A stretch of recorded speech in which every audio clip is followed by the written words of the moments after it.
So here we are at the dado table saw, and what we're going to be doing is making our rabbet that goes along all the inside of all four of our legs. And the rabbet itself is going to be what accepts the sides, the long and the short sides. And it actually sets down in there.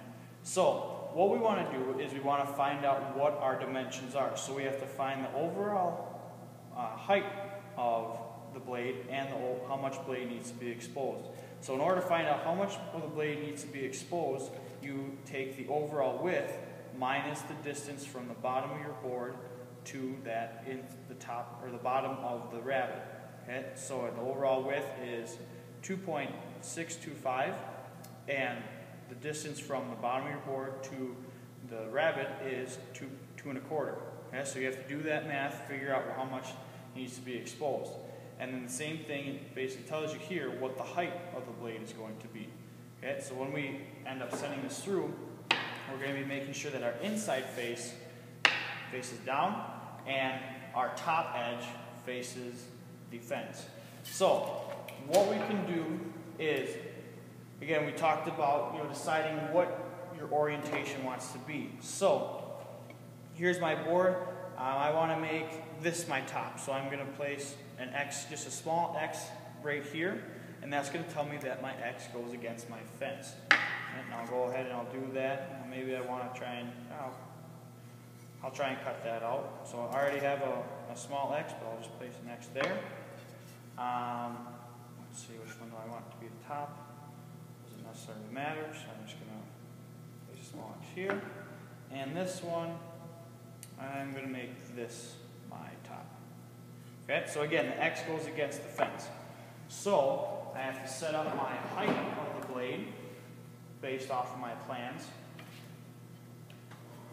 And when I measure that, I want to make sure that I'm measuring at the top of the arc. So we can kind of see here on our sacrificial board that obviously the blade cuts in a circle. So I want to measure from the very top part. So I'm going to take a ruler and I'm going to set that up. Close. And I'm going to deal with my width next.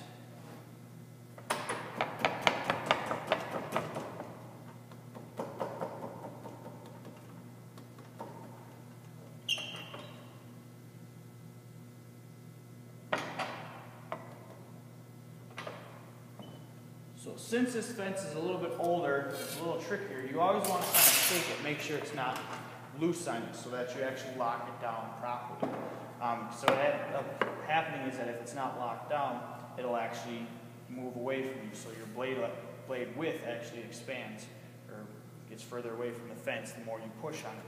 So I want to kind of double check, make sure that it's tight. Now, before I go jump right into using on my legs, I want to take a scrap piece because I just spent all that time doing all the other steps, sanding and everything like that, and I don't want to ruin it because I didn't check my setup. So all I'm going to do is I'm going to find a piece of scrap wood.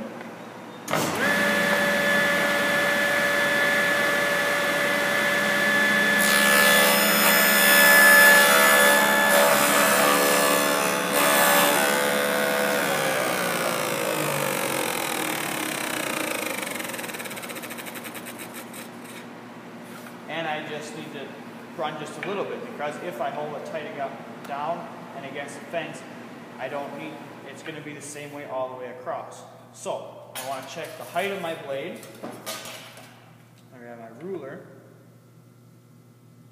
So it looks like I'm just a hair low. So I'll raise that up. And the width of my blade is fine. Okay? I'm going to cut on the same piece because since I raised the blade, it's going to be taking out more. If I had to lower the blade, then I would want to find a new spot to test on.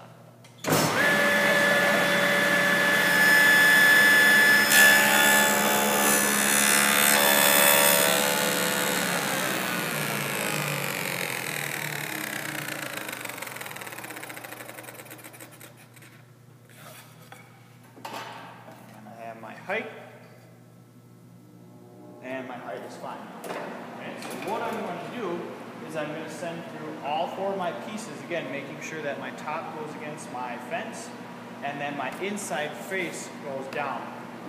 And it's the same principles that apply with a table saw. Okay? So what you want to do is make sure that you have a push stick, so that if you end up gouging out the push stick, that's fine. It's better the push stick than your fingers.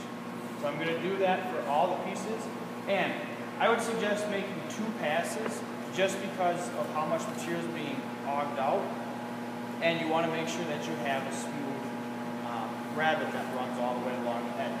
So I'll go ahead and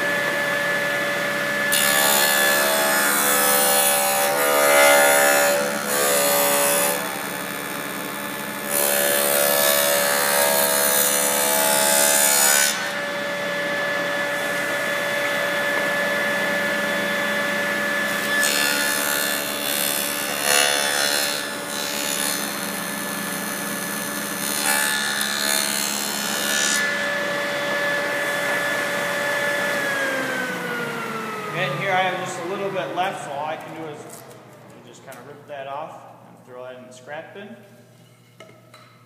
And what I'm checking for is to make sure that I have a smooth rabbet all the way along the edge, so that when I have my face or my side up tight against the face of this rabbet, it's going to be a gap, and it's going to be tight, and it's not. So it's going to look something like this, okay? And I won't have a gap at all in between them. So what you want to do is just take your thumb and run that down, and if it's smooth, then you're fine. If you feel a couple waves, then what you want to do is take that through and send it back through. So I'm just going to go ahead and make these cuts.